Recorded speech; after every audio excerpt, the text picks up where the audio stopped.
Olá, bem-vindo, bem-vinda ao meu canal. Eu sou a Suzana Leão e aqui é o espaço onde eu converso a respeito do espiritismo, sob um ponto de vista sem preconceitos, sem tabus, de uma forma progressista. Hoje eu quero conversar com vocês a respeito de um enfoque da reencarnação. Eu disse um enfoque porque eu já fiz outros vídeos a respeito de outros enfoques da reencarnação. Na verdade, o enfoque que eu quero dar aqui especificamente é essa coisa que a gente vê, até pessoas bem famosas do espiritismo, médiuns muito famosos, dizendo que a pessoa que nasceu dessa ou daquela forma está sendo castigada, né?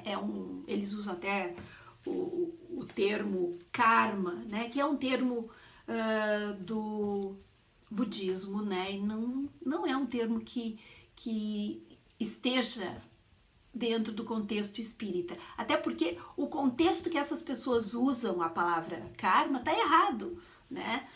Fala com qualquer budista que eles vão te dizer. Karma não é castigo, como algumas pessoas tentam colocar. Eu vou, antes de começar a conversar, eu quero só ler aqui o capítulo 6 sobre a reencarnação, Livro dos Espíritos. Só pra gente poder conversar a respeito disso, tá? Então tem aqui a pergunta 166. Como pode a alma que não alcançou a perfeição durante a vida corpórea acabar de depurar-se? Resposta: sofrendo a prova de uma nova encarnação. Vejam aqui que a palavra prova, ela não quer dizer castigo. É prova no sentido de teste, né? Teste, é prova mesmo. Não é um castigo, gente. As coisas que nos acontecem na nossa vida, né? Tem muitas pessoas usam o termo, né, provações e tal, como se fossem castigos. Não, são os nossos testes diários, para que nós, como lá na pergunta, nos depuremos, né, para que a gente se melhore, para que a gente combata determinadas características, né, da nossa individualidade. Então, as provas não são castigos, né? São testes corporais, são experiências corporais, né? Que vão nos fazer melhor. Então, como é que nenhum castigo faz ninguém melhor, né? Porque castigo é coisa de sádico, de masoquista. Se as pessoas ficam pensando em castigo, então que tipo de Deus é esse que vivem dizendo, ai, Deus é amor, Deus é isso, Deus é aquilo, e Deus está castigando? Mas que tipo de Deus é esse, gente? Bom, continuando aqui. Como realiza essa nova existência? Será pela sua transformação como espírito? É um desdobramento da pergunta. Depurando-se, a alma indubitavelmente experimenta uma transformação, mas para isso necessária lhe é a prova da vida corporal, ou seja, o teste da vida corporal, a experiência da vida corporal. Daí um outro desdobramento da pergunta. A alma passa então por muitas existências corporais? Resposta: sim. Todos contamos muitas existências. Os que dizem o contrário pretendem manter-vos na ignorância em que eles próprios se encontram. Esse é o objetivo, o desejo deles. Um outro desdobramento aqui da pergunta. Parece resultar desse princípio que a alma, depois de haver deixado um corpo, toma outro, ou então que reencarna em um novo corpo. É assim que se deve entender? A resposta é evidentemente. Só para explicar, para que não fique nenhuma dúvida. A pessoa, depois que desencarnou, né, o ser humano lá, pessoinha, corpo, espírito, depois que desencarnou, o corpo fica na terra, desintegra, né, o corpo se decompõe e volta para a natureza. O espírito volta para a espiritualidade. Aquele espírito, com todas as suas experiências adquiridas, ele volta para a espiritualidade até que ele reencarne num outro corpo físico, para começar tudo de novo. As lembranças da última vida, elas são apagadas, a gente fica com resquícios de lembranças, mas a lembrança como um todo ela é apagada. Se a gente faz um processo de regressão de vidas passadas com um terapeuta especializado, a gente consegue montar um pouquinho esse quadro. Eu acho que não é todo mundo que está preparado para isso, é bom saber, né? Porque é uma experiência bem forte, bem assim, forte em todos os sentidos. Enfim, aí o espírito retoma um novo corpo físico para uma nova prova, um teste, uma experiência nova. Essa coisa de castigo, essa coisa de que a pessoa reencarnou com essa ou com aquela doença por castigo. Gente, nós temos uma realidade genética, nós temos uma realidade corporal que não pode ser descartada. Todas as nossas doenças, as nossas incapacidades, todos os problemas que os seres humanos enfrentam estão relacionados à nossa questão genética.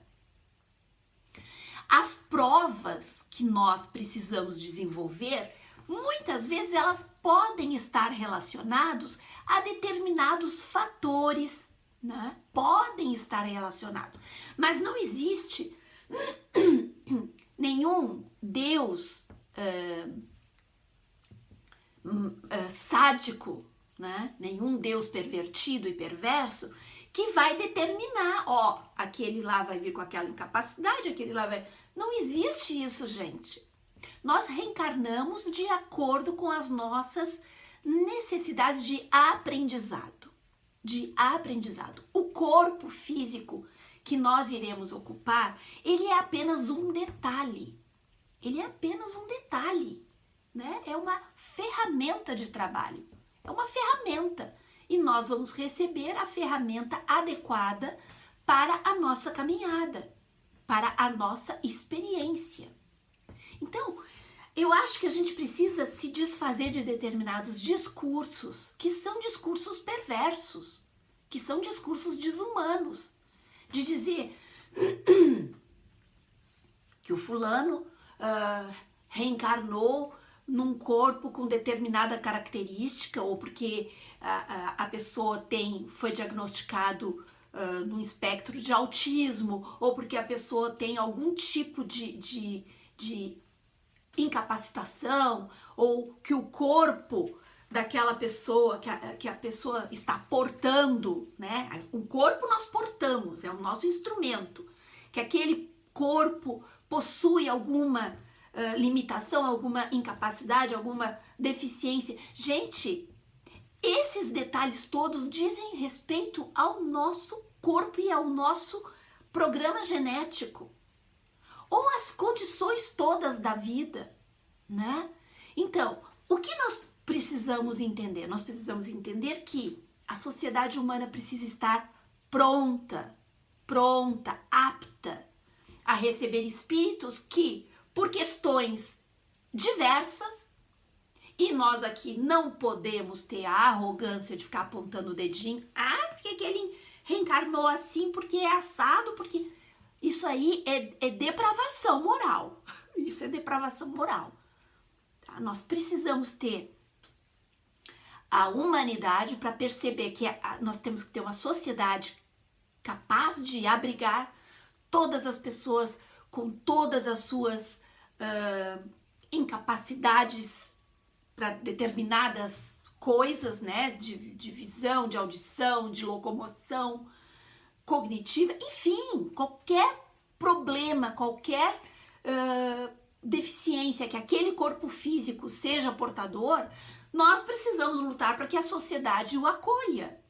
Essa é a nossa tarefa como seres humanos, porque todos nós estamos encarnados aqui, todos nós fazemos parte dessa sociedade, todos nós.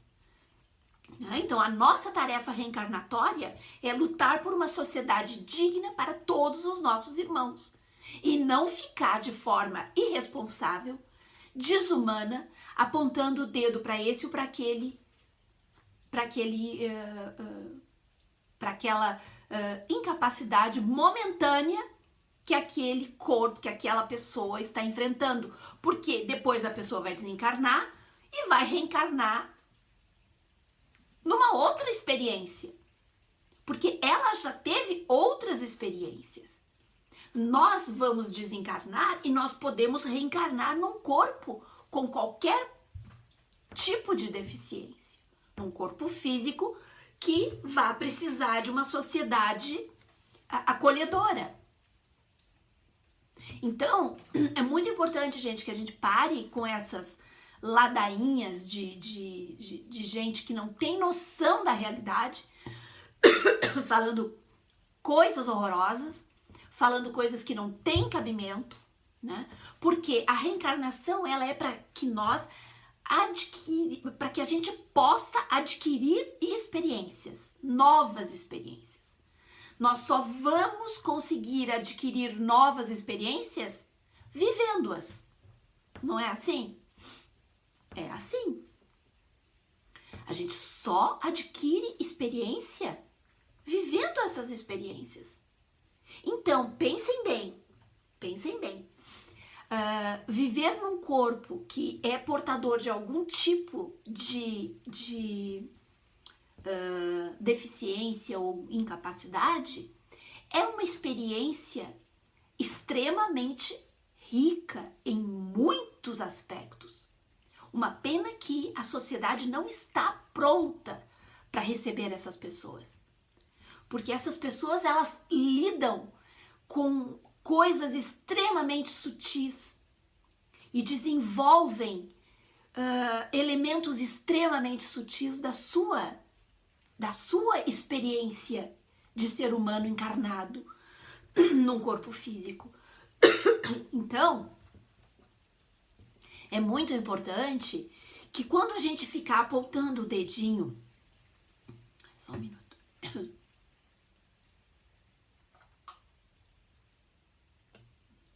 Quando a gente ficar apontando o dedinho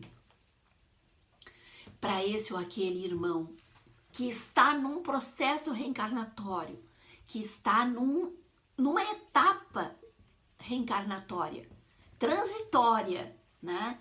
Ficar dizendo, isso deve ter feito alguma coisa, isso é castigo. Fiquem bem atentos, porque amanhã nós estaremos desencarnando, né? Logo ali adiante nós estaremos desencarnando e talvez uma experiência assim seja necessária para o nosso desenvolvimento espiritual. Porque as reencarnações, elas não são para evolução material. As reencarnações do espírito são para a evolução espiritual. Então, quando a gente aponta o dedinho para o outro e fala bobagem, né, achando que esse Deus punitivo, sádico, que castiga as pessoas, ele tá aí para os outros e não para nós, né? Só os outros. Para nós não, né? Para nós a gente quer o Deus papaizinho, amorzinho, né? Preste atenção. Todos nós estamos neste processo reencarnatório. Quem garante que amanhã nós estaremos reencarnados num corpo com algum tipo de incapacidade ou deficiência física? Né? Então, gente, prestem muita atenção nas suas atitudes como seres humanos, como cidadãos. Prestem muita atenção. O que nós precisamos? Nós precisamos lutar por uma sociedade que acolha, numa sociedade que esteja aparelhada de forma concreta para receber todos os nossos irmãos que estão neste processo de aprendizado. Não é castigo, gente. Aprendizado é vida, né? Experiência. Toda a nossa vida, todas as pessoas têm algo, gente. Não existe uma vida que esteja correndo assim, né? Tipo aquele panfleto que a gente brinca, né? Aquele panfleto que tem os tigres, que tem o casal, as crianças, a água cristalina. Isso não existe, gente. Isso não existe. Isso é figura de livro tosco. O que a gente precisa é lutar para que a nossa experiência terrena consiga fluir de uma forma serena, de uma forma tranquila. Que a experiência de todas as pessoas consiga fluir. As desigualdades sociais que não estão relacionadas com as nossas incapacitações, com as incapacitações do corpo físico, essas precisam ser destruídas, precisam ser abatidas, precisam ser combatidas.